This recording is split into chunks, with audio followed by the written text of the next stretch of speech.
Hello everyone, welcome back to my channel.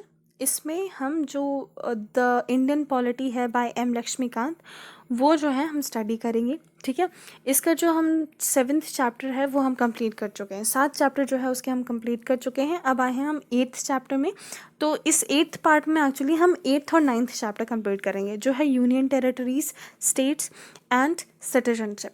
इसमें हम articles read करने वाले हैं। ठीक है, इससे पहले I want you to do two things. ठीक है, 2 चीज़ें करना, 2 चीज़ें याद रखना। पहली चीज़ ये कि इसमें हम एग्जैक्ट वैसे ही चल रहे हैं जैसे तो इंडियन पॉलिटी में लिखा हुआ है। ठीक है, बहुत सारी चीज़ें छिपी हुई लिखी हुई हैं, तो मुझे जितना पता है मैं उसके अकॉर्डिंग आपको ये पूरा करवा दूंगी।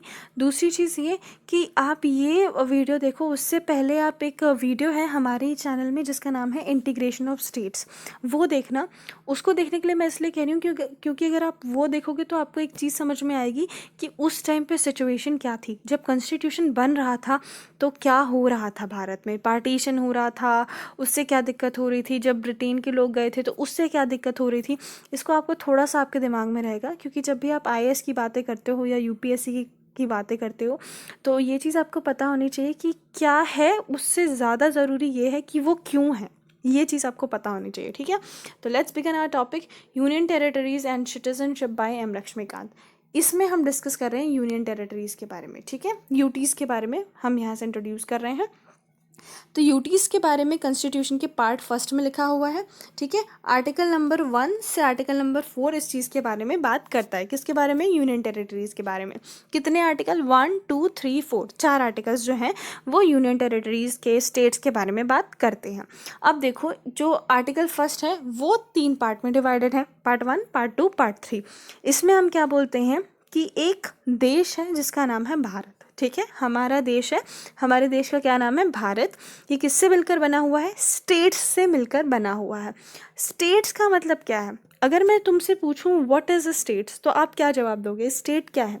स्टेट का मतलब ये है कुछ लोगों के लिए कि कोई भी ऐसी जगह जो एक बाउंड्री से बंधी हो वो स्टेट होती है। ठीक है, पर ज़रूरी नहीं है कि वो स्टेट हो, है ना। स्टेट का मतलब क्या होता है? स्टेट का मतलब होता है एक ऐसी जगह जिसके चारों तरफ बाउंड्री हो और जिसके अंदर कोई भी लॉ एंड रेगुलेशंस काम करते हो। मतलब एक ऐसी जगह जो एक बाउंड्री के अंदर हो, वहाँ पे किसी तरीके का राज्य चलता हो, किसी तरीके के नियम कानून चलते हो, उसको हम क्या कहते हैं? स्टेट्स। जब हम कॉन्स्टिट्यूशन के रेफरेंस में बात करते हैं तो स्टेट्स में सब कुछ आता है। हर ऐसी जगह जहाँ पे भारत की गवर्नमेंट का डायरेक्ट या इनडायरेक्ट कंट्रोल हो उसको हम कहते हैं स्टेट्स। ठीक है, जैसे मान लो कल को हमारे पास पीओके आ जाए। ठीक है, तो पीओके में भले पहले दिन ही प्रेसिडेंट रूल लग जाए या पहले दिन सीएम बन जाए या किसी भी तरीके का रूल हो, ठीक है, किसी भी तरीके से वो जो गवर्नमेंट ऑफ इंडिया है उसके अंदर आ जाए। ठीक है, तो उसको हम क्या कहेंगे? स्टेट्स। ये आर्टिकल फर्स्ट हमको बताता है। अब कितने स्टेट्स हैं, कितने यूनियन टेरिटरीज हैं, वो खुद देखो, खुद पढ़ लो, लिखा हुआ है। जो आर्टिकल सेकंड है वो क्या कहता है? वो पार्लियामेंट को पावर देता है। देख रहे हो, आर्टिकल सेकंड में ही सारी पावर इन्होंने पार्लियामेंट को दे दी। इन्होंने क्या कहा कि जो पार्लियामेंट है वो चेंजेस ला सकता है, किसमें? स्टेट्स में। ठीक है, वो कह रहा है कि जो आर्टिकल सेकंड है वो क्या कह सकता है? वो ये कर सकता है कि किसी भी तरीके से वो इंडिया का नक्शा बदल सकता है। अब सोचो कैसे बदल सकता है? वो किसी स्टेट को छोटा कर सकता है, किसी स्टेट को बड़ा कर सकता है।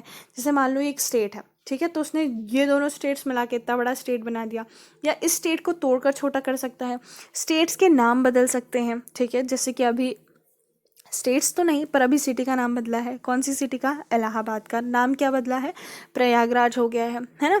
तो ये जो चीज़ें हैं वो पार्लियामेंट कर सकता है। ठीक है, फिदा से याद रखना, एफ फॉर क्या होगा? फॉर्मिंग न्यू स्टेट्स, नए स्टेट बना सकता है। आई से क्या होगा? इंक्रीज कर सकता है किसी भी स्टेट्स की जो बाउंड्री है। डी से क्या होगा? डिक्रीज कर सकता है स्टेट्स की बाउंड्री को। ठीक है, ए से क्या होगा? Alternation of boundaries. ठीक है, उसकी जो बाउंड्री है उस बाउंड्री को बढ़ा सकता है, छोटा कर सकता है, कुछ भी कर सकता है उस बाउंड्री को। जैसे ये बाउंड्री यहाँ से थी, हमने कहा नहीं ऐसा कर दो। ठीक है, तो ये पार्लियामेंट कर सकता है। दूसरा चीज़, ऑल्टर ऑफ नेम कर सकता है कि भी किसी भी स्टेट का नाम बदल सकता है, कोई और नाम रखा जा सकता है। ठीक है, उसके लिए सिर्फ तुमको क्या चाहिए, मेजॉरिटी चाहिए। काफ़ी बार क्या होता है, लोगों को लगता है कि जब भी हम बात कर रहे हैं changing of name, changing of state, anything changes that bring change in a state, जब भी कोई ऐसी चीज़ की बात हम करते हैं कि जो पार्लियामेंट है वो स्टेट का नाम बदल देगा, स्टेट की बाउंड्रीज बदल देगा, तो ऐसा लगता है जैसे अमेंडमेंट एक्ट हो रहा है। अमेंडमेंट का मतलब चेंज होता है, इसलिए हमको क्या लगता है, अमेंडमेंट हो रहा है। होता तो अमेंडमेंट है मैप में, ठीक है, पार्लियामेंट में कोई कॉन्स्टिट्यूशन में अमेंडमेंट नहीं होता, इसलिए ये एक ऑर्डिनरी बिल की तरह पास होता है जो मैप में अमेंडमेंट्स लाता है, और उसके लिए सिर्फ क्या चाहिए होता है, मेजॉरिटी चाहिए होता है। इसमें प्रेसिडेंट की रिकमेंडेशन जो है वो भी जो है चाहिए होती है। एक चीज़ और है, इसमें जो आर्टिकल 3 है वो हमको बताता है कि पार्लियामेंट जो स्टेट लेजिस्लेचर है, ठीक है, स्टेट पार्लियामेंट में by a law form a new state by separation of territories from the state or buying a unit or two from more state or part of state or buying a two more territories from the part of state। इसको याद रखना, state को separate किया जा सकता है, ठीक है, तो सेपरेशन ऑफ स्टेट की बात होती है। जो आर्टिकल 4 है ये आर्टिकल 2 और 3 को रेफर करता है, ठीक है, ये जो 2 और 3 आर्टिकल है उसको रेफर करता है, उसके प्रोविजंस को बताता है। 4th आर्टिकल जो 3rd और जो 2nd और 3rd आर्टिकल है उसको हेल्प करता है, ठीक है। ये कहता है कि तुम स्टेट लेजिस्लेचर के पास जाओ, तुम जो प्रेसिडेंट है उसकी रिकमेंडेशन लो जब भी स्टेट में ऑल्टरनेशन करो, उस स्टेट को चेंज करो। पर अगर स्टेट लेजिस्लेचर के पास जाता भी है ना ये बिल कि हम तुम्हारे स्टेट को डिवाइड करना चाहते हैं, मान लो पार्लियामेंट ने ये कहा, तो स्टेट लेजिस्लेचर के पास भी एक लिमिटेड टाइम होता है, वो उसी में जवाब दे सकता है। अगर उसके बाद जवाब देगा तो वो उतना ज़्यादा इम्पैक्टफुल भी नहीं रहता, ठीक है। तो ये हमारा डिस्कस हो गया। अब आए हैं हम सिटीजनशिप एक्ट में। सिटीजनशिप पार्ट 2, ठीक है, पार्ट 2 कौन से आर्टिकल, 5th से 11th आर्टिकल तक बात करता है। कौन सा एक्ट, सिटीजनशिप। अब सिटीजनशिप का आर्टिकल जो 5th है वो क्या कहता है, वो नॉर्मल सी बात करता है, बड़ी सीधी सी बात करता है, कोई भी इंसान जो इंडिया में पैदा हुआ है, ठीक है, या फिर उसके दोनों में से कोई एक, या माँ या पापा कहाँ से बिलोंग करते हैं, इंडिया से बिलोंग करते हैं, ठीक है, या फिर जो ऑर्डिनरली मतलब नॉर्मल लाइफ रह रहा है अपनी, कहाँ पे, इंडिया में रह रहा है, for not less than 5 years, मतलब 5 साल से ज़्यादा के लिए ही, इन सबको क्या होता है, इन सबको ऑटोमेटिक जो क्या कहते हैं सिटीजनशिप वो मिल जाती है। कौन सी 3 चीज़ें, अगर वो पैदा इंडिया में हुआ है, दूसरी कौन सी चीज़, या तो उसकी माँ या तो उसके पापा इंडिया से बिलोंग करते हैं, तीसरी चीज़ या तो वो 5 साल से ज़्यादा, कम से कम 5 साल से कहाँ रह रहा है, इंडिया में रह रहा है, तो उसको क्या मिल जाएगी, सिटीजनशिप मिल जाएगी, किसकी, इंडिया की, ठीक है। वो ही और she should shall be the citizen of India, वो इंडिया का सिटीजन मिल जाएगा। जो आर्टिकल 6 है वो क्या कहता है, आर्टिकल 6 एक्चुअली 2 पार्ट में डिवाइडेड है, एक है बिफोर 1947, दूसरा है आफ्टर 1947, ठीक है, नॉट एक्चुअली 19th जुलाई, ठीक है, ये डेट याद रखना, 19th जुलाई 1947। ये आर्टिकल क्या कहता है कि अगर कोई आदमी 19th जुलाई 1947 के पहले भारत आ गया है, ठीक है, पाकिस्तान की साइड से माइग्रेट होके भारत आ गया है, तो वो क्या है, वो ऑटोमेटिक सिटीजन ऑफ इंडिया है। पर अगर कोई उसके बाद आया है, जैसे मान लो किसी ने 22 जुलाई को एंट्री मारी, 22 जुलाई 1948, तो वो क्या करेगा, उसको एक छोटा सा काम करना रहता था, उसको 6 महीने तक इंडिया में नॉर्मल सिटीजन रहना पड़ता था। उसके बाद गवर्नमेंट एक कमेटी बनाती थी, ठीक है, वो कमेटी के पास जाके इस आदमी को जाके रजिस्टर कराना होता था कि मैं इंडिया में रह रहा हूँ, अब से मैं यहाँ का सिटीजन हूँ, ठीक है। तो ये 2 चीज़ें होती थी। अब आर्टिकल 7 देखते हैं।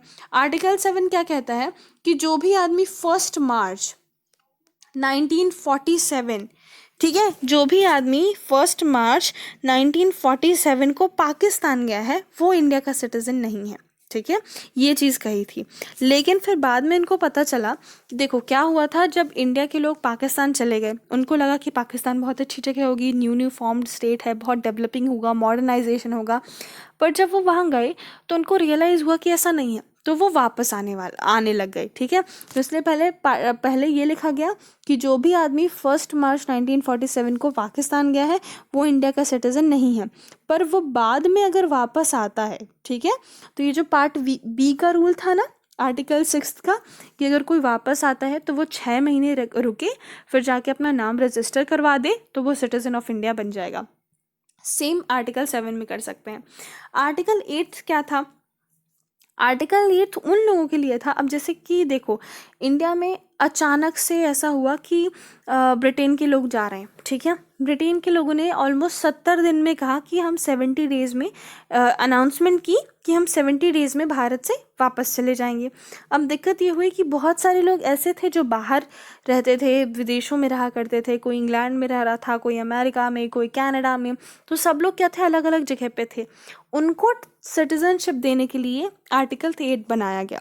ये आर्टिकल 8 क्या कहता है कि अगर जैसे मान लो कि आज़ादी के टाइम पे कोई न्यूयॉर्क में रह रहा है, ठीक है, कोई इंग्लैंड में रह रहा है, नॉर्मली इंग्लैंड में रह रहा है, तो उसको क्या करना था, उसको इंग्लैंड के जो इंडियन एम्बेसडर हैं उनके पास जाना था और ख़ुद को रजिस्टर करवा देना था, ठीक है।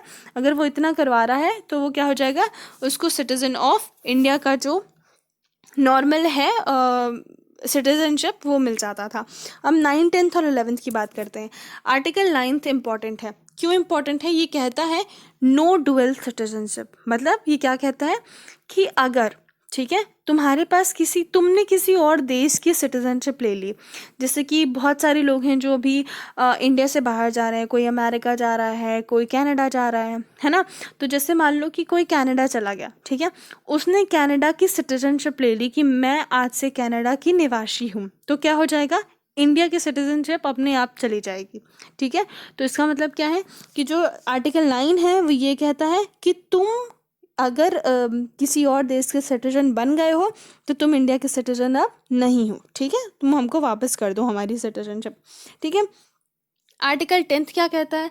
आर्टिकल 10 ये कहता है कि जैसे तुम हर चीज़ देखो, हर चीज़ की एक्सपायरी डेट होती है ना। तुम ड्राइविंग लाइसेंस बनाते हो, उसकी एक्सपायरी डेट होती है।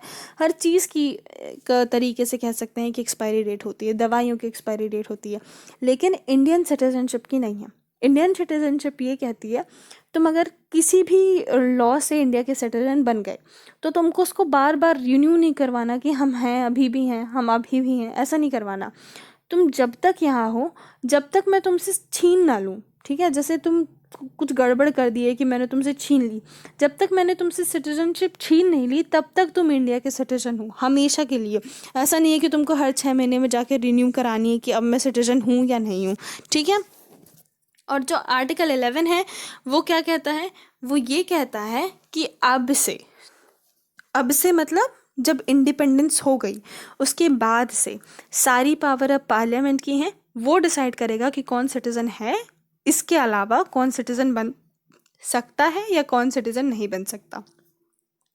ये जितने भी आर्टिकल हमने पढ़े सिटीज़नशिप के लिए वो बहुत ही मतलब ऐसा था कि हम अभी ये बना के जा रहे हैं, इसके बाद अब हम कोई लॉ नहीं बनाएंगे। तो ये जो लॉज थे ये इन्होंने बना लिए और आर्टिकल 11th में कह दिया कि हमने अभी की ज़रूरत के हिसाब से सारे आर्टिकल्स बना दिए हैं जो अभी सिटीजन्स को जिस हिसाब से सिटीजनशिप मिलनी चाहिए।